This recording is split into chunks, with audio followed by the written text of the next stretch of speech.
जय करौली सरकार। जय करौली सरकार की। जय करौली सरकार। कहाँ से हो और क्या नाम है? मैं दिल्ली से हूँ और ईशा शर्मा मेरा नाम है। मैं सुरेंद्र शर्मा दिल्ली से। ईशा, क्या चल रहा था करौली सरकार आने से पहले? क्योंकि पहला क्वेश्चन हमारा यही है और सेगमेंट भी बदल गया, हमारा हो गया है चर्चा करौली सरकार की, लेकिन जीवन में पहले क्या चल रहा था उसके बारे में बात करना जरूरी। क्या चल रहा था पहले? पहले कुछ चल ही नहीं रहा था, थमा हुआ था। यहाँ दरबार आए, सब कुछ स्टार्टअप पॉजिटिव होना स्टार्ट हुआ। पहले जो दिमाग था ऐसे जिंदा बस लाश की तरह चलती रहती थी मैं, कुछ समझ नहीं, कुछ काम को करने का, यानी कि कुछ भी करती थी बस नेगेटिव रिस्पॉन्स ही रहता था, कोई भी काम बनते भी नहीं थे। और शरीर की तो बहुत ही यानी कि बुरी हालत थी, खाना पीना भी नहीं खाया जाता था। 10 साल बाद अब मैंने खाना पीना अच्छे से खाना शुरू किया है। तो हाँ, बाबा जी की कृपा से। और आज मैं गुरु जी को थैंक यू करने आई थी, बाबा जी को, माता जी को। अब मैं जो मन करता है वही खाती हूँ। पहले तो ऐसा रहता था, बस पानी भी कभी कभी पी लो तो ठीक है, पानी भी नहीं पचता था, ना जूस वगैरह, रोटी तो खाई ही नहीं मैंने एक। मतलब ये डाइजेशन का दिक्कत था या क्या था ये? नहीं, डाइजेशन का नहीं था। डॉक्टर्स को बहुत दिखाया मैंने, काफ़ी अल्ट्रासाउंड भी कराया, इंडोस्कोपी भी कराई, उसमें कुछ भी रिपोर्ट में कभी कुछ नहीं निकला। बस पॉजिटिव रिपोर्ट रहती थी, कुछ है ही नहीं दवाई। तो डॉक्टर भी यही कहते थे कि हम दवाई दें भी तो किस चीज़ की दें, कोई बीमारी नहीं है। तो लेकिन वोमिटिंग लगी रहती थी, हमेशा आती रहती थी। तो वो मेजर मेरा पार्ट था, बहुत दुख झेला उसमें। और बाकी पढ़ाई लिखाई में भी बहुत नुकसान ही हुआ है, हर काम में, छोटी छोटी चीज़ों में, यानी कि सारा गलती होते थे, कोई ठीक नहीं हुआ। और समझ सूझ भी नहीं थी, दिमाग बस ऐसे ही खोया रहता था अपनी दुनिया में, किसी से बात नहीं करना, कुछ नहीं, लड़ाई झगड़ा बस घर में रहता था 24 घंटे। जिससे बात करती थी उससे लड़ाई रहती थी मेरी। और सब में यानी कि रिश्तेदारों में फ्रेंड सर्कल अच्छा बड़ा होता था, सब डिफरेंस आके सब ख़त्म हो गया था। तो अब गुरुजी के पास आई, जैसे जैसे पहले शरीर ठीक हुआ, उसके बाद अब जो भी कंडीशन है एकदम हंसती खेलती हूँ, मज़े में रहती हूँ, कोई टेंशन। जब देखते थे उसको, क्योंकि बेटी के साथ हो रहा था सारी चीज़ें बहुत सी, तो एक पिता के लिए बहुत खराब चीज़ होती है, तो क्या अनुभव रहते थे उस समय? जब इसको देखता था तो मैंने देखो मालिक के आगे उस पहले करौली सरकार का मैं बहुत दिल से शुक्रिया करता हूँ, जो कि बाबा की ऐसी दरबार, निराला दरबार, दुनिया से ऐसा दरबार ही नहीं मिलेगा। ये समझो अपना सनातन जैसा शुरू होता है इस धर्म हमारा, यहाँ से बहुत कुछ सीखा हमने, बहुत कुछ देखा, बहुत कुछ सीखा, जो अपने सनातन के प्रति भी, सनातन धर्म के प्रति भी, जो कि हमें पता ही नहीं होता था सनातन क्या है, उसके प्रति भी हमें आस्था, हमारे सनातन के में भी हमें यहाँ पे समझ आई सनातन क्या है। अच्छा, जब यहाँ पर इसके साथ चल रहा था, बहुत सी समस्याएं चल रही थी, तो मेडिकल में दिखाया होगा, इसके अलावा और भी कई जगह गए होंगे, कहाँ कहाँ गए और क्या क्या रिस्पॉन्स आया? मैंने ऐसी कोई जगह नहीं, स्पेशलिस्ट से स्पेशलिस्ट डॉक्टर्स जो सबसे बड़े एम्स में, सबसे दिल्ली का एम्स से सबसे बड़े डॉक्टर हैं, मैंने उनसे भी कंसल्ट किया, प्राइवेट में, राम लोहिया में भी किया, जो बड़े बड़े डॉक्टर जो कहते हैं ये, लेकिन नेगेटिव इंडोस्कोपी, जैसे इन्होंने बताया कि इंडोस्कोपी भी होती थी, तो मैंने लास्ट में डॉक्टर ने मेरे को क्या रिजल्ट देते, मैं डॉक्टर साहब क्या रीज़न है, हमें समझ नहीं है इस चीज़ की, कह रहे कुछ हो तो मैं बताऊं इसको क्या प्रॉब्लम, कोई यानी कि कोई रिपोर्ट ऐसी आए, नेगेटिव रिपोर्ट आए तो हम उसी का इलाज करेंगे, रिपोर्ट जब नेगेटिव कोई आ नहीं रहा, हम इलाज किस चीज़ का करें। मतलब वो डायग्नोज नहीं कर पाए कि क्या है? नहीं, हम लोग नहीं उस टाइम नहीं कर पाए कि ये क्या है क्या है। आखिरकार हार के गए। मैंने उसे अपने विधाता से आगे अरदास करी, तो ऐसे ही बैठा हुआ था घर पे, उदास बैठा हुआ था, तो माँ के नराते थे, मतलब 1-2 दिन बाद नराते आ रहे थे माँ के, तो मैंने ऐसे ही माँ के आगे भी अरदास करी कि माँ जे है तो मेरे पिताजी भी ऐसे ही गए, मादर भी ऐसी ही गई हैं, तो ये बच्ची है, इसको मेरे से जुदा मत होने, क्योंकि मैं झटका सहन नहीं कर पाऊँगा। तो माँ की ऐसी कृपा हुई कि मैं कभी यूट्यूब मैंने नहीं देखा, तो मेरे को यूट्यूब देखते देखते मेरे को करौली सरकार देखी। मैं क्या करौली सरकार, उस टाइम समझ नहीं थी करौली सरकार की, पहले फर्स्ट दफ़ा कोई भी XYZ बंदा देखेगा और नहीं पता लगेगा उन्हें, अंदर से पता नहीं क्या ऐसी खुशी सी हुई कि करौली सरकार करौली सरकार करौली सरकार, ये अंदर से चल पड़ा। मुझे नाम भी याद नहीं रहा करौली, मैं 3-4 दफ़ा रिपीट, क्योंकि दिमाग बिल्कुल ये डल हो चुका था, तो मैंने करौली सरकार 3 दफ़ा जैसे रिपीट किया, तो अंदर पता नहीं क्या है, एक अंदर ठंडक सी महसूस हुई बिल्कुल। अंदर बड़ी शांति मिली। पहली बात तो मैं क्या है ऐसी अब ये है, तो मैंने एक मेरे दोस्त थे, मैंने उनसे भी जिक्र किया कि भाई करौली सर कानपुर हमारे लिए फर्स्ट दफ़ा हम लोग आए, हम कभी इस नहीं आए, इस साइड में कभी नहीं आए हम लोग, तो कानपुर आने से भी डर लगता था हमें सबसे। ऐसा क्या था कानपुर में? यूपी साइड सुनते थे, हम लोग पंजाब से बिलोंग करते हैं, तो यूपी साइड में हम ये डराते थे पता नहीं क्या लूट लेते हैं, ये है वो है, तो बच्ची को लेके साथ जाना सबसे बड़ी बात ये है। और किस चीज़ से डर नहीं लगता था, बच्ची साथ होती थी तो फिर उस टाइम डर लगता था। तो पहली दफ़ा हम आए, जैसे रामा देवी चौक पे आए, बड़ा अच्छा लगा। जैसे रामा देवी से हम आगे फिर वही चलो करौली सरकार के तो हमें भक्त मिल गए, उस टेम्पू आ रहा था, टेम्पू में मिल गए हमें, तो बातें चीतें होती रही, हमारी बातचीत काफ़ी हुई वहाँ से। तो उन्होंने हमें जैसे फिर आदमी एक टटोलता है ना, यूपी में हम लोग आए हैं, तो यूपी में हम लोग बच्ची भी है साथ में, बहुत डर लग रहा था, तो उन्होंने फिर कहा कोई डरने वाली बात नहीं है, आप बेधड़क होकर गुरु जी से मिलो, सारे काम बाबा आप। लेकिन उसके बाद तो बाबा जैसे गुरु महाराज को देखा तो ऐसे लगा जैसे साक्षात उस विधाता के हमारे को दर्शन हो रहे हैं। और अंदर देखते ही मन अंदर पहले ठहरा, कहीं कि मैं सैकड़ों मुसलमानों के भी गया, हिंदुओं अपने के भी गया, सरदारों के गुरुद्वारों में भी गया, मैं कोई ऐसी जगह नहीं जो मैं ना छोड़ा। यहाँ तक मैं जम्मू भी गया, किसी ने बताया था कि माँ चिड़ी, वो चिड़ी माँ का दरबार है, माँ वैष्णो ही चिड़ी, उस वहाँ पे भी गए, लेकिन हमें खैर कहीं नहीं पड़ी।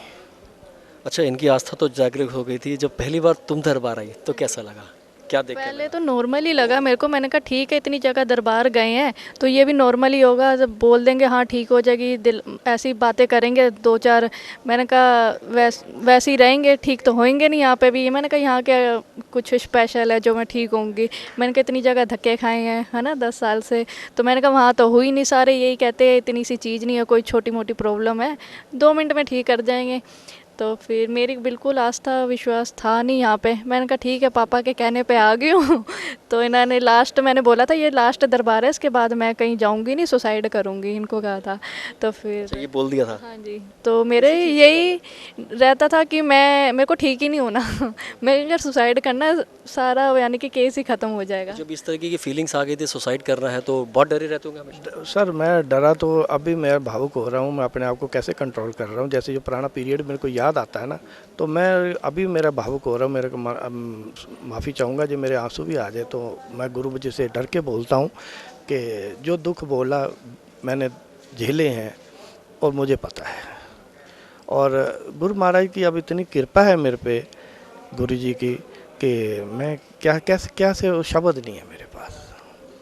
अभी दरबार में कितने समय से आ रहे हैं? क्योंकि क्या हो गया तो लोगों का पेशेंस भी कई बार लूज होता है, कुछ जगह बहुत जल्दी रिस्पांस आ जाता है 1 महीने 2 महीने में, कई बार थोड़ा सा लेट रिस्पांस आता है। तो अभी कितने महीने से आ रहे हैं? अभी हम लोग बाबा की इतनी हम पे कृपा है कि हम लोग ये यानी हमारे को 90 से जुड़े थे, लेकिन बाबा ने हमें 1 साल के अंदर अंदर ही सारा ये समस्या ख़त्म हो गई थी। पहले ही होगी थी उससे, लेकिन कुछ सोच वगैरह हो रहती हैं, उसी में मेरा दिमाग यानी कि पीछे नेगेटिव ही सोचता रहता था, और वही पिछला वक्त याद करता रहता था, याद उसी में डूबी रहती थी। तो मैंने गुरुजी को अपनी समस्या बताई कि मैं पिछला याद करती रहती हूँ, उसी में डूबी रहती हूँ, मेरे को इन चीज़ों से सोच से बाहर निकलना है। तो फिर जैसे ही मैंने गुरुजी के सामने रखा क्वेश्चन, उसके बाद एकदम पलटी हुआ दिमाग और खुश डांट रहने पड़ी? लगी। हाँ जी, डांट पड़ी थी। फिर बाबा क्या डांट पड़ी थी? क्योंकि यही कहा था गुरुजी ने कि तुम पिछला बहुत सोचती हो, ये खुद भी अपने आप में लाओ चीज़ कि वहाँ से दिमाग हटाओ। तो मैंने गुरुजी को कहा, मैंने कहा मेरे बस की नहीं है, नहीं हटता, मैं कोशिश भी करती हूँ, भोले बाबा का नाम लेती हूँ, भोले बाबा जी की फ़ैन मैं बचपन से ही थी, अच्छे लगते हैं मेरे को भगवान वो। तो फिर मैंने कहा बाबा जी के आगे फिर मैंने संकल्प किया कि मेरे को यहाँ से दिमाग हटाओ, मैं खुश रहना चाहती हूँ, टेंशन फ्री रहना चाहती हूँ, ये गम वाली बातें जो भी रहती है सोचती रहती हूँ वो हटाओ। फिर उसके बाद नेक्स्ट मैं दोबारा आई गुरुजी के पास डरते हुए कि गुरुजी मेरा नहीं होता ऐसे, ठीक कर दो आप। तो गुरुजी ने मेरा दिमाग पलटा और उसके बाद मैं एकदम खुश, टेंशन फ्री एकदम रहती हूँ। मतलब जो 1 साल में रिस्पांस आ गया था, लेकिन उसकी वजह से जो डिले होता गया वो सिर्फ उसी स्मृतियों की वजह से, कि लगातार स्मृतियाँ हम याद बना के रखे हुए हैं। और क्या क्या है जीवन में, क्योंकि ये तो हो गया, अब बाबा के अनुभव की बात आ रही है कि क्या क्या हुआ, ऐसा क्या क्या हो गया। मेरा तो जी अभी फर्स्ट था कि मेरे काम नहीं बनते थे, एडवोकेसी कही है तो उसमें मेरे को कोई रख के राजी नहीं, कि किसी के अंडर मेरे को प्रैक्टिस करनी होती थी तो मैं बोलती थी कि मेरे को रख लो, प्रैक्टिस करनी, एक्सपीरियंस लेना है, तो मेरे को कोई रख के राजी नहीं, फ्री में भी रख के राजी नहीं है तो फिर मेरे को होता था, मैंने कहा ऐसा क्या कर दिया, जो नालायक बच्चे कहें कि जिनको कुछ भी नहीं आता उनको भी रख लेते थे कि हम रख लेंगे और तुमको सैलरी वगैरह भी पे करेंगे, उनको नहीं निकालते थे, मेरे को हमेशा निकाल देते थे। तो मैं हमेशा ही यानी कि निराश सी रहती थी, मैंने कहा मेरा फ्यूचर तो फ्लॉप हो गया मेरे को कुछ है ही नहीं, मैंने इतना पढ़ाई लिखे स्ट्रगल किया, पढ़ाई में भी पहले बहुत अड़चन आती थी। तो फिर उसके बाद यानी कि लोगों एडवोकेट के जिसके भी अंडर लगती थी उन्होंने रखना शुरू किया, मेरे को थोड़ा बहुत एक्सपीरियंस वहाँ से लेती गई, ये हुआ। फिर एक बार मेरे पे क्लाइंट आया, वो बिगड़ गया था, एक का करा दिया था काम, दूसरा का ना हो नहीं रहा था। मैं सुबह 10 बजे ऑफिस वहाँ एयरपोर्ट पहुँची, दिल्ली एयरपोर्ट, तो मैंने ऑफिसर कमिश्नर साहब को भी कहा, मैंने कहा मेरा ये काम है और आप कर दीजिए, तो उन्होंने मना कर दिया। तो रात के 8 बज गए, फिर मैंने बाबा जी के आगे अरदास करी मनोमन कि मैंने कहा दरबार में तो आती हूँ, मेरी जो भी मांगती हूँ सब इच्छा पूरी हो जाती है, कोई चीज़ नहीं है कि मेरी ना पूरी हुई हो। तो मैंने कहा मैं आपसे तो बहुत दूर हूँ, है ना, तो मैंने कहा मेरा काम नहीं हो रहा, आप मेरा प्लीज़ काम करवा दो। तो फिर पता ही नहीं, जय अरदास करी 2 मिनट में अपने आप अंदर से एक ऑफिसर आ रहा है, मेरे को कह रहा है मैडम आ जाओ आपका काम करा देते हैं तो पता ही नहीं चला कैसे काम हुआ मेरा। और वो क्लाइंट भी खुश, बॉम्बे का था, दूर से आया था, वो भी कह रहा कि मैडम आप करवा दो, आप नहीं करवा नहीं पाओगे। मैंने कहा नहीं करवा दूंगी, मैं उसको तसल्ली दी जा रही झूठी कर हो जाएगा हो जाएगा। फिर एंड स्टेज पे हो गया, बाबा जी का जैसे ही नाम लिया। पहले हम लोग देखते थे इनको, जब हम लोग क्योंकि काफ़ी दिनों से देख रहे थे लगातार, तो कॉन्फिडेंस में बहुत कमी थी, और हम लोग अब देख रहे हैं कि कॉन्फिडेंस इतना है कि आप कुछ भी पूछो तो सारे आंसर। एक अलग ही डर था कि क्या पूछेंगे, क्या बोलें, कुछ यानी कि दिमाग में विचार भी नहीं आते थे, और कॉन्फिडेंस लेवल भी एकदम जीरो रहता था। आज क्या लगता है बाबा के प्रोडक्ट है? हाँ जी, आप तो फुल है, फुल कृपा है, जितना मांगो उससे ज़्यादा है क्या लगता है क्यों लोगों की जो कई बार ऐसी बात करते हैं कि मुझे राहत नहीं मिली या मेरे काम उतने लेवल पे नहीं हो रहे हैं, वो कहाँ पे लोगों की चूक हो रही है? नहीं, हमारे को बाबा की इतनी कृपा, जो चाहा सो पाया। हम लोगों को ऐसी कोई दिक्कत नहीं है कि हमें मतलब कि ये काम नहीं हुआ, ये नहीं हुआ। बाकी भाग्य के खेल हैं, बाकी भाग्य से ज़्यादा बाबा ने दिया भी ज़्यादा है। दरबार में आने से पहले क्या सोचना चाहिए, उस मानसिकता क्या रहनी चाहिए? मैंने तो फर्स्ट टाइम जब मैं आई थी, मैं तो यही कह के गई थी अरदास कि मैं आ गई हूँ आपके। मेरे को नहीं पता था कि यहाँ पे घूमते फिरते सारी इतनी शक्तियाँ खुली हुई हैं, कुछ भी कहीं पे भी खड़े होके बोलो कि ये काम नहीं हो रहा और ये काम बन जाए तो वहीं पे हो जाता है साथ के साथ। तो जैसे ही मैं आई, मेरे को यही था, मैंने कहा बाबा जी मेरे को ठीक होना है, किसी भी हालत में ठीक होना है, आप मेरे को ठीक करिए। तो जो जो मैंने छोटी छोटी चीज़ मांगी सब पूरी हुई। एक बार हम आ रहे थे, बड़ी गर्मी थी तो फिर बाहर ही थे सड़क पे, ऐसे मैंने ना करी अरदास, मैंने कहा चलो आज ट्राई करते, गुरुजी कहते 50 किलोमीटर में शक्तियाँ खुली हुई हैं तो मैंने रास्ते में अरदास करी, मैंने कहा बाबा जी गर्मी बढ़ी है, बारिश करवा दो तो फिर अगले नेक्स्ट डे उठ के देखा तो दरबार में बारिश हो रखी थी मतलब जेन्युइन काम भी कराने और जो जेन्युइन नहीं वो भी कराने। हाँ जी, जिनकी फसलें खड़ी होती तो उनमें तो बारिश आ गई होती, खराब हो गई होती इस तरह की। नहीं खराब तो नहीं, बड़ा अच्छा मौसम, एकदम ठंडा रहा। मैंने कहा इतनी गर्मी है तो हम कैसे रहेंगे बाबा जी। अब ऐसी बात जो अभी इतने दिनों में आते आते गुरुजी से अभी भी कुछ रह गया, छूट गया हो, जो उनसे कभी नहीं कह पाए, आप दोनों है ऐसी चीज़ जो बोलना चाहते हो?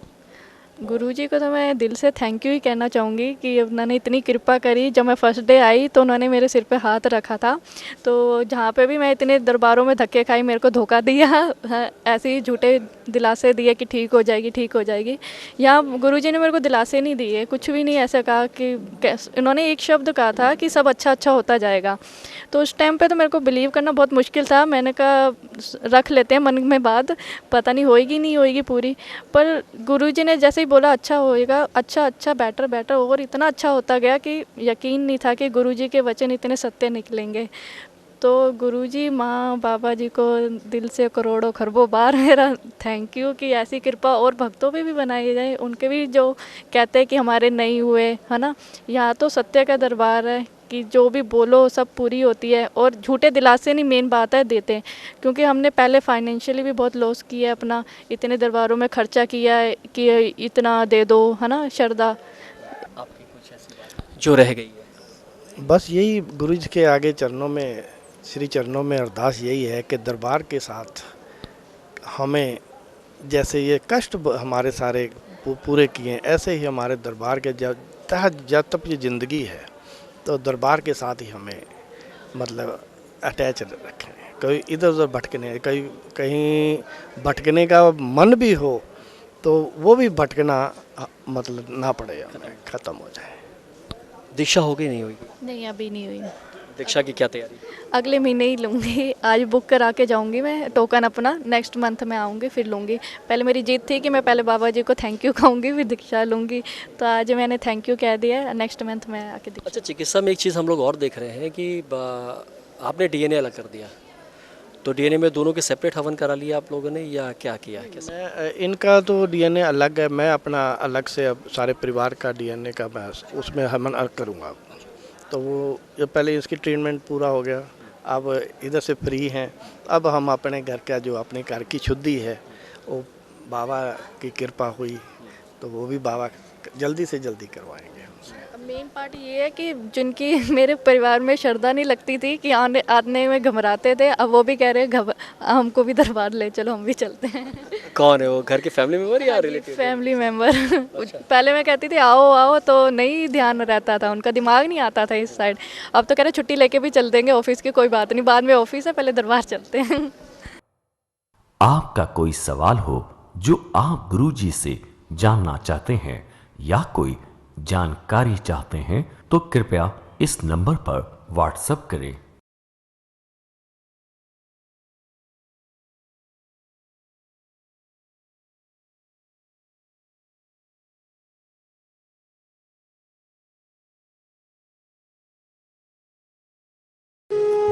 भक्ति 24 धर्म का नया स्वरूप।